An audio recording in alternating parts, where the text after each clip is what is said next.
بسم اللہ الرحمن الرحیم رب یسر ولا تعسر واتمم بالخیر۔ مومنین کرام، سوال پوچھا گیا ہے کہ حالیہ وبا میں جو لوگ انتقال کر رہے ہیں، جن لوگوں کی ڈیتھ ہو رہی ہے، کیا ان کے اوپر شہید کا حکم لاگو ہوگا یا شہید کا حکم لاگو نہیں ہوگا؟ مکتب اہل بیت علیہم السلام اس حوالے سے کیا کہتا ہے؟ مذہب اہل بیت علیہم السلام میں کیا حکم وارد ہوا ہے؟ کیا اس کے لیے شہید کا حکم ہے یا شہید کا حکم نہیں ہے؟ کوئی بھی جو وبائی بیماری سے اس کی ڈیتھ ہوتی ہے تو اس کو ہم شہید کہہ سکتے ہیں یا نہیں کہہ سکتے؟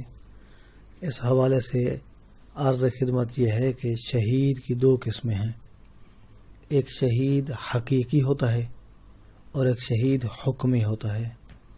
شہید حقیقی وہ ہے کہ جو امام علیہ السلام کے حکم سے ہونے والے جہاد میں لڑتا ہے اور معرکے میں مارا جاتا ہے اور اسی میدان میں ہی اس کی جان نکلتی ہے، اسے شہید کہا جاتا ہے۔ حقیقی شہید وہی ہے، اس کا لباس، اس کا کفن ہوتا ہے، اسے غسل دینے کی ضرورت نہیں ہوتی ہے اور اس کے خاص احکام ہیں، یہ حقیقی شہید ہے۔ اس کے علاوہ جتنا بھی شہید کا لفظ وارد ہوا ہے جن لوگوں کے لیے، وہ شہید حکمی ہے، وہ شہید حقیقی نہیں ہے، یعنی ان کے لیے یہ احکام نہیں ہیں جو شہید کے لیے بیان کیے گئے ہیں۔ انہیں غسل بھی دیا جاتا ہے، انہیں کفن بھی دیا جاتا ہے۔ سوال جو ہمارا مذکورہ ہے کہ وبا سے جن لوگوں کی ڈیتھ ہو رہی ہے، کیا انہیں شہید کہا گیا یا نہیں کہا گیا؟ اس حوالے سے کتاب میزان الحکمہ کے اندر محمد علی شاہری کی کتاب، اور اس نے جو حدیث کی بڑی بڑی کتابیں ان سے اکٹھا کی ہیں حدیثیں۔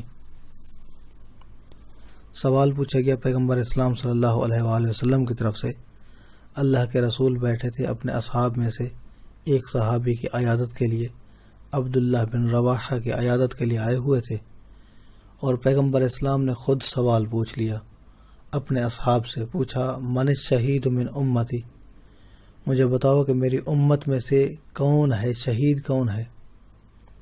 تو جواب دیا، الیس هو الذی یقتل فی سبیل اللہ مقبلا غیر مدبرا، جواب دیا گیا کہ وہ بندہ شہید ہے جو اللہ کی راہ میں جہاد کرے اور سینہ سپر رہے، پیٹھ نہ دکھائے، میدان جنگ میں ہی مارا جائے، وہی شہید ہے، اس کے علاوہ کوئی اور تو نہیں ہے شہید۔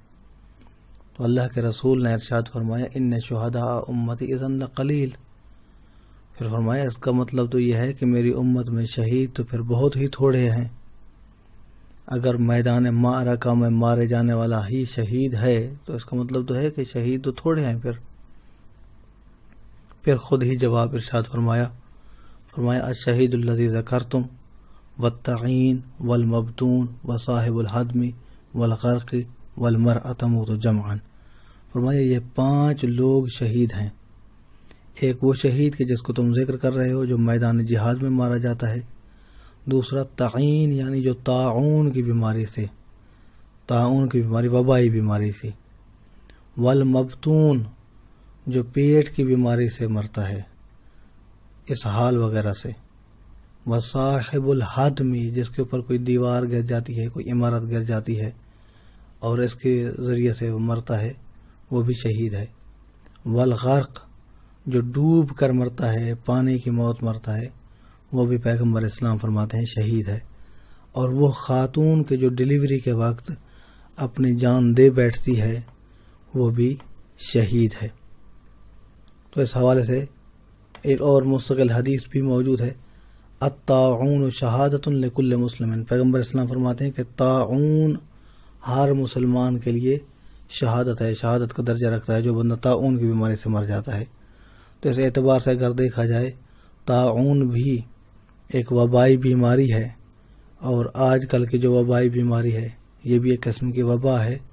تو تنکیح المنات ایک قاعدہ ہے اصول کے اندر، اس کی بنا پر ہم کہہ سکتے ہیں کہ جو وبائی بیماری سے مر رہے ہیں لوگ، ان کے اوپر شہادت کا حکم ہے، لیکن یہ شہادت حکمی ہے، حقیقی شہادت نہیں ہے۔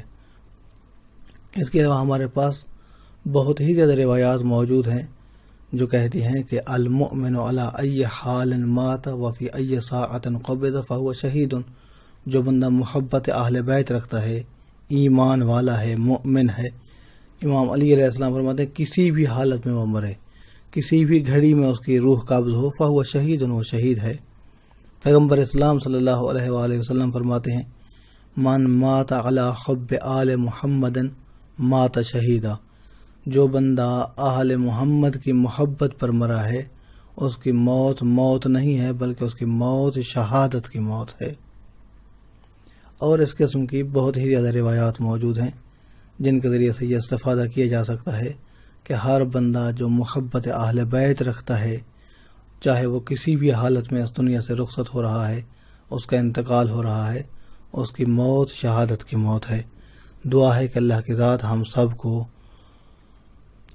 اپنے حفظ و امان میں رکھے اور شہادت کی موت نصیب فرمائے. اپنے دعاؤں میں یاد رکھیے گا، اپنا بہت سارا خیال رکھیے گا. محمد نقی جسکانی کو حوزہ علمیہ نجف اشرف سے شیعہ پوائنٹ سے اجازت دیجیے. والسلام علیکم ورحمۃ اللہ وبرکاتہ.